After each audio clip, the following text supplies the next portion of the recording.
Bonjour à tous, bienvenue sur CryptoFort. Aujourd'hui, on va parler des crypto-monnaies et surtout de l'évolution des crypto-monnaies par rapport à celles d'Internet. Quelles sont les similitudes? Parce que on se rend compte aujourd'hui quand on prend Internet et les crypto-monnaies, on constate en fait que l'évolution des crypto-monnaies est extrêmement similaire sur certains points à celle d'Internet à ses débuts. Donc dans cette vidéo, nous allons parler d'Internet. Je vais présenter vraiment ce que c'est Internet et l'évolution d'Internet jusqu'à jusqu'à ce que c'est devenu Internet aujourd'hui en 2022. Et je vais faire le lien aussi avec les crypto-monnaies parce que les crypto-monnaies, étrangement, malgré les polémiques qu'il y a en ce moment, représentent également une évolution d'Internet, mais pas que. Et c'est ça qui fait la force également de la technologie des crypto-monnaies. Et c'est pour ça que je tenais à faire une vidéo là-dessus, parce qu'aujourd'hui, on a beaucoup de polémiques sur les crypto-monnaies. On a encore des discours de la part des autorités financières, des gouvernements qui disent que les crypto-monnaies, il faut les bannir, ou alors c'est dangereux, ou alors c'est pour les criminels, etc. Donc, j'ai déjà fait une vidéo d'ailleurs sur l'aspect criminalité au sein des crypto-monnaies. Parce que je dénonce un petit peu les discours notamment de la Banque Centrale Européenne et surtout de Christine Lagarde, la présidente de la Banque Centrale Européenne, qui disait pas plus tard qu'en 2021, dans une interview sur BFM TV, encore une fois que la criminalité au sein du Bitcoin, enfin, au sein des crypto-monnaies était extrêmement élevée, entre guillemets, et qu'en fait le Bitcoin servait à alimenter des enfin, des opérations criminelles. Voilà. Alors que on a dans le même temps une étude faite par l'entreprise Chain Alizis qui a démontré dans son étude qu'en fait les transactions en 2021 criminelles dans les crypto-monnaies représentaient en fait 0,15% du total des volumes de transactions en crypto-monnaie. Donc la criminalité est quasiment inexistante en fait au sein des volumes de criminalité quand on prend le total. Voilà. Donc ça c'était également quelque chose donc ça, c'était l'aspect criminalité d'un point, mais là, je tiens vraiment à faire le point sur l'évolution par rapport à Internet, parce que quand on voit l'explosion que ça a été Internet, que ce soit au niveau financier, parce qu'aujourd'hui, toutes les GAFA, toutes les grosses entreprises sont toutes liées de près ou de loin à Internet. Il suffit de voir Facebook, Amazon, et quand on voit le potentiel de développement technologique qu'a permis Internet dans le monde, eh bien on se dit que si les crypto-monnaies sont un peu proches de près ou de loin à Internet, eh bien en fait tout leur potentiel est encore très inexploité, et je parle aussi de la blockchain. Donc c'est pour ça qu'on va voir ça dans cette vidéo, mais bien sûr avant ça,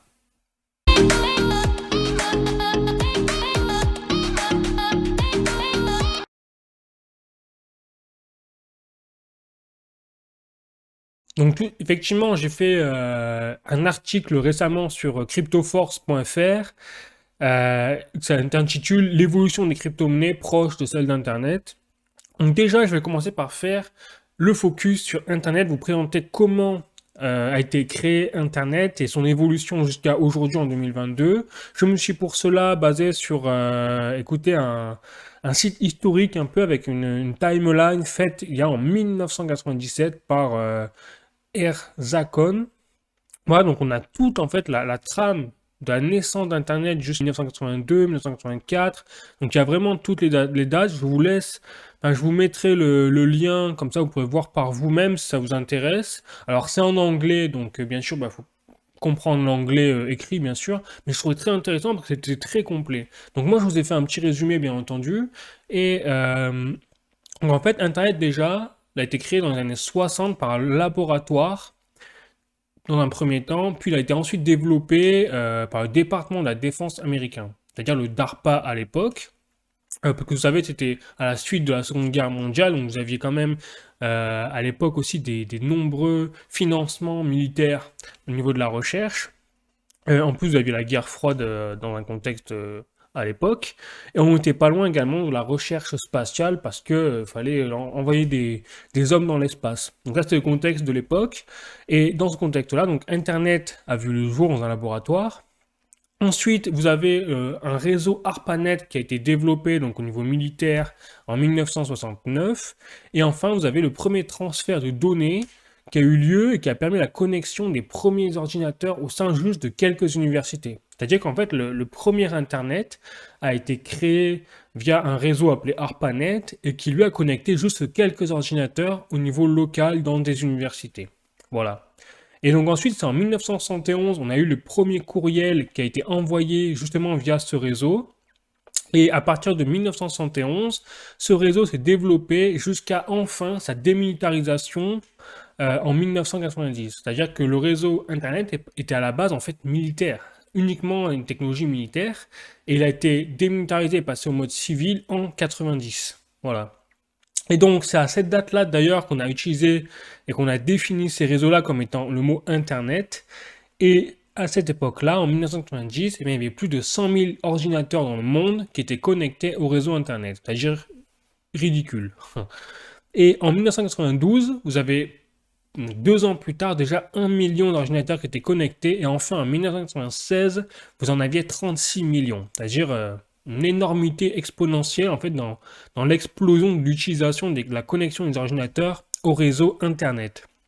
Ensuite, dans les années 2000, vous aviez eu la bulle Internet. C'est ça qui est très intéressant quand je vois aujourd'hui les différentes bulles crypto. Vous saviez que les crypto-monnaies, vous avez des cycles de 4 ans. Vous avez des montées des prix, puis des descentes de prix qu'on appelle respectivement bull run et bear market. Et donc, ce que je trouve très intéressant, c'est que récemment, par exemple, on a parlé de la bulle des crypto-monnaies, on a parlé de la bulle des NFT. Voilà, donc en fait, les crypto-monnaies, on parle constamment de bulles à chaque fois qu'il y a un bear market, c'est-à-dire que le marché des crypto-monnaies est en phase baissière. Et à chaque fois, on a toujours le discours, le Bitcoin va disparaître, les crypto-monnaies vont disparaître. Mais à chaque fois, ce n'est pas le cas. Et à chaque fois, ça remonte, et ça remonte à des prix toujours plus élevés, avec notamment le Bitcoin qui eh bien, a atteint en 10 ans, qui est passé de 0, quelques centimes, à plus de 60 000 dollars. Voilà. Bon, ça c'était la petite parenthèse. Enfin, pour revenir à Internet, après cette bulle Internet des années 2000, où en fait la majorité des entreprises liées au dot-com à Internet ont coulé parce qu'elles ont fait n'importe quoi dans les investissements, elles ont financé des startups qui en fait n'avaient pas de réelle valeur ajoutée dans le milieu Internet et donc tous leurs financements sont écroulés et vous avez beaucoup d'entreprises d'Internet de l'époque qui ont fait faillite. Voilà, donc ça c'était la bulle de l'époque. Mais à cette même époque, vous aviez 368 millions d'ordinateurs qui sont connectés au réseau Internet. C'est-à-dire qu'en 4 ans, il y a eu une multiplication par 10 de la connexion d'ordinateurs dans le monde au réseau Internet. Une énormité. Ensuite, enfin en 2021, là je saute 20 ans, hein, mais on est passé à 4 milliards d'ordinateurs connectés, voire peut-être plus, 4,2 milliards. C'est-à-dire qu'en fait, aujourd'hui, vous avez presque l'ensemble des ordinateurs en fait dans le monde qui sont connectés aux Internet, c'est-à-dire la moitié de la population mondiale qui a accès à Internet. Et donc, en fait, Internet, pour revenir sur la définition de ce que c'est, parce qu'il ne faut pas confondre avec, par exemple, le web. On dit souvent le web, Internet, mais ça, c'est pas la même chose. Et donc, Internet, en fait, c'est un réseau général de données qui est à la base constitué d'une multitude de réseaux localisés. C'est-à-dire que à la base, comme je vous disais, Internet est utilisé à l'échelle des entreprises, des universités, et puis peu à peu, au fur et à mesure du temps, on a réussi à rendre l'Internet interopérable, c'est-à-dire qu'on a réussi à connecter les différents réseaux Internet entre eux de façon à créer un gros réseau Internet. Voilà. Et aujourd'hui, c'est ce qui se passe, c'est-à-dire qu'aujourd'hui, vous pouvez accéder à des informations qui sont des serveurs en Inde, n'importe où dans le monde, mais comme tout est relié à Internet, à partir de votre ordinateur, vous pouvez avoir accès à ces informations constituées à des milliers de kilomètres. Donc c'est ça la force de l'Internet aujourd'hui. Voilà. Et donc, maintenant, une fois que j'ai fait la présentation de Internet, j'ai passé au web. Parce que c'est très important et c'est surtout ce qui va nous permettre ensuite de faire la bascule vers le monde des crypto-monnaies. Bon. Donc le web, alors déjà, si Internet, vous l'avez bien compris de ce que j'ai dit, en fait, c'est un moyen vraiment technologique de mettre en relation entre eux des ordinateurs. Mais en aucun cas, c'est ce qu'il y a à l'intérieur des ordinateurs ou à l'intérieur du réseau en termes d'information. Donc ça, c'est ce qu'on appelle le web. Donc en fait, le web, lui, c'est le moyen utilisé pour surfer justement entre les différents sites Internet qui, eux, sont le socle pour rentrer les informations de la part des développeurs web de l'époque, etc. Et en plus de cela, vous avez également les moteurs de recherche qui se rajoutent par-dessus pour justement simplifier la recherche sur le web. Et c'est là où est né Google en 1998, et Google qu'on connaît aujourd'hui qui a le monopole des moteurs de recherche Internet, enfin web plutôt sur Internet. Voilà, donc ça c'est vraiment la partie, je dirais, technologique de Internet. Donc maintenant, on va parler vraiment du web parce qu'il y a trois types de web aujourd'hui connus. Il y a le web 1.0, 2.0 et 3.0. Donc là, on va commencer par le web 1.0. À l'époque, au début donc d'Internet, le web était vraiment considéré comme une version 1.0, simplement parce que c'était en fait à sens, je dirais, unique. C'est-à-dire que les internautes à l'époque, les utilisateurs d'Internet, eh bien, ils pouvaient seulement lire les informations sur les sites Internet sur lesquels ils naviguaient. C'est-à-dire qu'ils ne pouvaient pas interagir.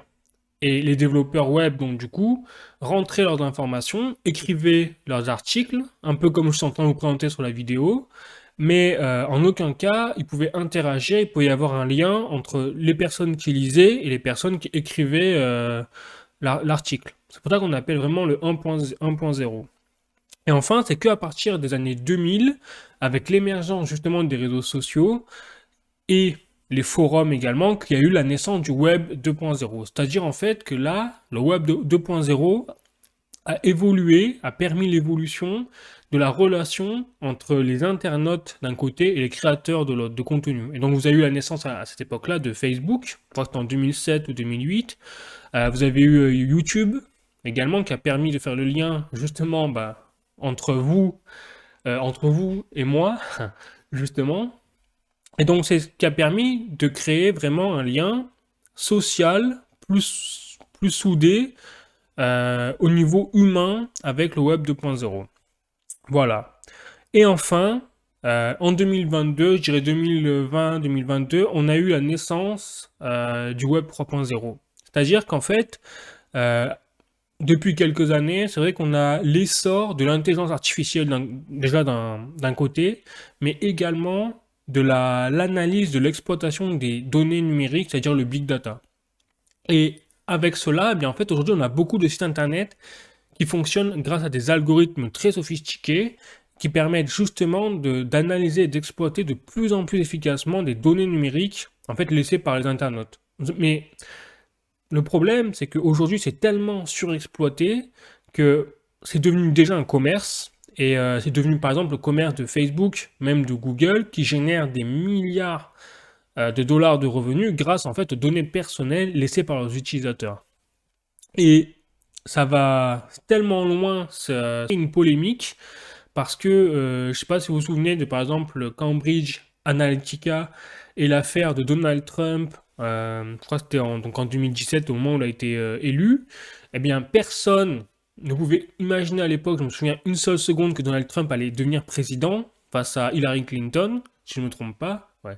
Et pourtant, contre toute attente, il est passé. Et en fait, on s'est rendu compte quelques années plus tard que Donald Trump a été aidé par Cambridge Analytica, c'est-à-dire une entreprise qui était spécialisée dans l'analyse, l'exploitation et, je dirais, ouais, l'utilisation des données personnelles laissées par les utilisateurs de Facebook. Donc en fait, il y avait eu un partenariat entre Facebook, Cambridge Analytica et Donald Trump, puisque Donald Trump s'est servi des données de Cambridge Analytica pour influencer sur Facebook directement les potentiels électeurs qui ne s'étaient pas encore décidés ou qui étaient un peu influençables. C'est-à-dire qu'il y a eu une vraie campagne en fait quelque part de recherche et d'électorat et d'influencement, enfin une campagne d'influence de la part de Donald Trump. Et c'est pour ça qu'il y a eu une énorme polémique à l'époque, je ne sais pas si vous avez suivi l'affaire ou pas, et Cambridge Analytica a même été condamné, il me semble, enfin le PDG a été condamné parce que on est totalement dans l'illégalité.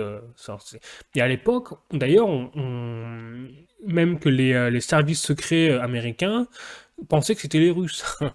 Donc, même, je me souviens, ça avait même créé un peu une crise diplomatique à l'époque, parce que je me disais, si les Russes, sont intervenus dans les élections américaines, etc. Mais en fait, non, c'était Cambridge Analytica, une entreprise britannique, en plus. Voilà.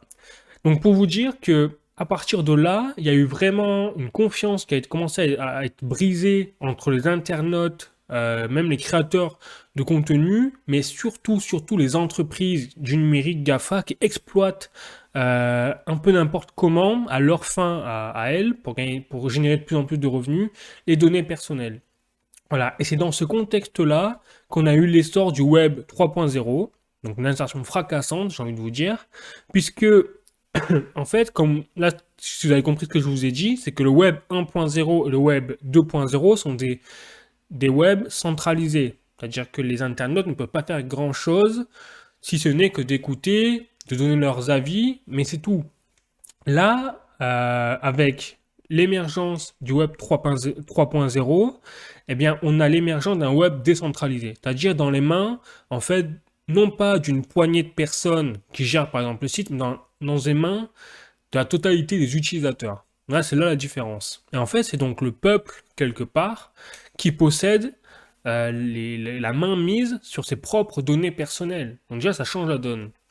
Ensuite, il ne faut pas oublier, c'est que tout cela est rendu possible grâce à la blockchain. Ça, c'est très intéressant parce que vous avez en fait le Web 3.0 qui se base sur deux axes majoritairement, c'est la décentralisation et la confidentialité par le contrôle des données.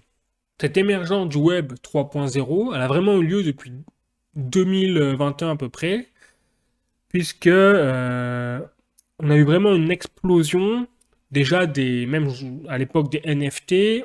C'était en plus en lien avec le bull run de l'époque 2020-2021.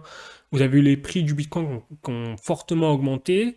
Donc il y a vraiment une explosion, il y a eu une bulle vraiment spéculative autour justement du web 3.0, mais avec le bear market, ça a laissé vraiment des retombées un peu radioactives. Et donc, de nombreuses entreprises ont été vraiment secouées, ont fait faillite. Bon. Et c'est pour ça que là, je fais le lien justement avec l'Internet des années 2000. Ça a été un peu le même principe. C'est-à-dire qu'on a eu une bulle spéculative du côté du Web 3.0 en 2020-2021 avec les NFT, avec les sortes de sites Internet décentralisés Web 3.0. Il y a eu un tel engouement pour cette technologie. Les gens étaient tellement contents de voir des choses qui étaient entre leurs mains, de pouvoir faire confiance en des choses, puisque là, vous avez plus d'autorité en face de vous. Vous avez, voilà, l'autorité, c'est vous, en fait, quelque part. Et je pense qu'on était vraiment on est pile dans le sujet d'actualité aujourd'hui, quand on voit le contexte géopolitique avec les entreprises qui exploitent les données personnelles à tire-larigot sans se préoccuper vraiment de l'aspect moral et de la vie de leurs utilisateurs, pas du tout. Vous avez également une crise de confiance dans les gouvernements, dans les banques centrales, quand on voit l'inflation, par exemple, aujourd'hui, quand on voit la grogne, la colère des gens qui est de plus en plus forte vis-à-vis du pouvoir d'achat qui diminue, et donc, bah, par conséquent, une perte de confiance dans les gouvernements. Je me dis, mais qu'est-ce qu'ils font pourquoi ça monte comme ça les prix? Bon, voilà. Et en plus de cela, vous avez également une crise de confiance dans les autorités financières, notamment les banques, à cause, par exemple, de la crise de 2008, où, avec la chute de la banque Lehman Brothers dans le cadre des subprimes, eh bien, vous avez eu tout simplement beaucoup de personnes qui voyaient les banques comme des entreprises infaillibles, qui ont perdu confiance. Et c'est de là, d'ailleurs, qu'est né le Bitcoin, parce que le Bitcoin est né en 2009, c'est-à-dire un an après cette crise, et le principe du Bitcoin, c'est justement de représenter une économie quelque part totalement décentralisée, et donc non pas dans les mains des autorités financières, mais dans les mains du peuple. Voilà. Et c'est tout, je dirais, tout l'enjeu du Web 3.0 aujourd'hui, et des crypto-monnaies, c'est que non seulement les crypto-monnaies représentent une évolution d'Internet, puisque le web, quelque part, passe d'un moyen centralisé à un mode décentralisé, et donc les sites Internet ne sont plus dans les mains des développeurs, ou alors dans les mains des créateurs, mais surtout dans les mains des utilisateurs. Et de même, pour l'économie, vous avez une économie qui est à la base centralisée, qui est toujours centralisée en majorité, parce que c'est toujours ce qui est utilisé le plus, mais on est en train de voir de plus en plus l'émergence de cette décentralisation de l'économie grâce au Bitcoin, aux crypto-monnaies, par leur valeur même intrinsèque, spéculative bien évidemment, très volatile aussi, Mais néanmoins que c'est le Bitcoin une monnaie numérique, malgré les propos inverses et très virulents des banques centrales, bien évidemment. Mais voilà, et surtout aussi, vous avez même l'aspect réseau social aujourd'hui, qui par exemple Twitter, qui a été très polémiqué en 2021 pour sa censure, et même YouTube, hein, qui est aussi critiqué pour sa censure, eh bien vous avez aussi maintenant des sites comme Odyssey, qui justement sont basés sur la blockchain, et donc quand vous insérez une vidéo, eh bien, vous insérez votre vidéo sur la blockchain et personne ne peut derrière la modifier, la manipuler, l'enlever, la supprimer, etc. Voilà. Donc ça veut dire qu'on a de plus en plus cette émergence-là également d'une lutte contre la censure vis-à-vis grâce en fait à la blockchain et au Web 3.0, mais en fait le Web 3.0, ça va beaucoup plus loin que l'évolution de l'Internet. En fait, le Web 3.0 aujourd'hui, c'est tout simplement la décentralisation de toutes les technologies autour de la crypto-monnaie. Enfin, qu'apporte la crypto-monnaie. Voilà, et la blockchain surtout. Bon, donc, et c'est pas fini. Là, j'ai également oublié une chose, c'est les entreprises. Vous avez énormément d'entreprises aujourd'hui qui sont en train d'utiliser justement la logistique, que j'appelle comme ça, et la supply chain 3.0. C'est-à-dire qu'en fait, ils utilisent la blockchain, et je pense notamment aux entreprises comme BMW, dans l'automobile, vous avez Walmart également, qui utilisent maintenant des crypto-monnaies basées sur des blockchains pour améliorer leur process en interne de production, de qualité, de logistique, via en fait un système de supply chain optimisé. Et donc, ça permet quoi? Ça permet tout simplement d'améliorer la traçabilité des données, d'améliorer leur rendement et bien sûr leur chiffre d'affaires et leurs bénéfices derrière. Voilà. Et c'était quelque chose qui n'était pas envisageable encore il y a quelques années. C'est-à-dire qu'on a eu la révolution industrielle, mais le problème de la logistique a toujours été quelque chose, quelque part la bête noire d'une entreprise, qu'aucune entreprise n'a jamais réussi à régler totalement de façon presque mathématique. Voilà. Or là, la blockchain apporte quasiment une solution mathématique justement à la logistique d'une entreprise. Voilà. Bon, que je me permets de faire le lien en fait entre l'évolution d'Internet d'un côté et l'évolution des crypto-monnaies de l'autre, parce qu'en fait, Internet, on l'a vu au début, a été également très critiqué, c'est-à-dire qu'il y avait la criminalité au sein d'Internet, on critiquait le terrorisme, par exemple les gens pouvaient faire des bombes sur Internet, et donc vous avez les politiques et les autorités financières qui critiquaient énormément Internet à ses débuts. Mais quand on voit aujourd'hui que Internet est utilisé par 4,6 milliards à peu près d'ordinateurs dans le monde, c'est-à-dire que la moitié de la population mondiale utilise Internet, eh bien on peut se dire que les crypto-monnaies font également face là à leur début, parce qu'on est encore au début d'Internet. C'est-à-dire que des crypto-monnaies, parce que Internet, lui, il s'est construit depuis 1960, c'est-à-dire ça fait 60 ans, 63 ans exactement.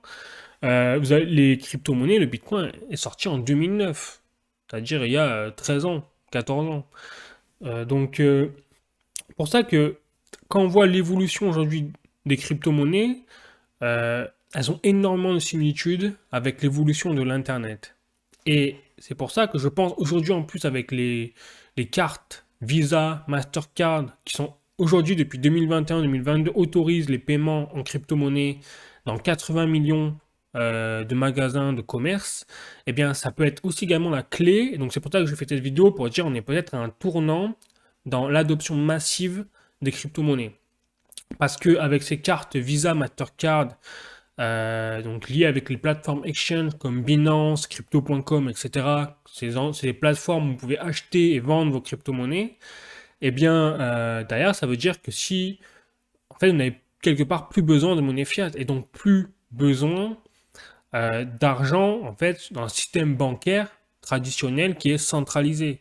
C'est-à-dire qu'aujourd'hui, enfin, aujourd'hui, c'est le cas, on en a encore besoin parce que le système n'est pas encore adapté pour les crypto-monnaies totalement. Mais il se démocratise énormément ce système. Et peut-être que demain, vous aurez la possibilité de payer votre loyer en Bitcoin, d'avoir un compte bancaire crypto via une entreprise spécialisée. Je pense notamment à Ledger, mais j'attends de voir la technologie qui est en train d'émerger parce qu'il y a déjà une technologie Ledger qu'il prévoit de mettre en place, totalement décentralisé, pour faire en sorte qu'en fait, ce soit le citoyen qui soit sa propre banque, enfin, sa propre banque centrale traditionnelle. Et de là, eh bien, l'ensemble du système économique que l'on connaît deviendrait décentralisé. Voilà. Et donc ça, ce serait aussi une force euh, et une évolution également de l'Internet. C'est pour ça que la crypto-monnaie, je vais faire une phrase de conclusion, c'est à la fois la suite de l'évolution de l'Internet, mais également euh, l'émergence d'une nouvelle technologie à travers la blockchain. Parce que on arrive à avoir une technologie qui améliore une technologie extrêmement puissante qui est Internet, mais qui en même temps permet d'améliorer l'ensemble des pans sociaux de notre civilisation, en fait, que ce soit au niveau des entreprises, de l'économie, des banques, etc. Voilà. Bon, mais écoutez, sur ce, si ça vous a appris quelque chose, n'hésitez pas à mettre un like, à vous abonner, je fais d'autres vidéos. Et puis moi, je vous fais la bise, je vous dis à bientôt et ciao.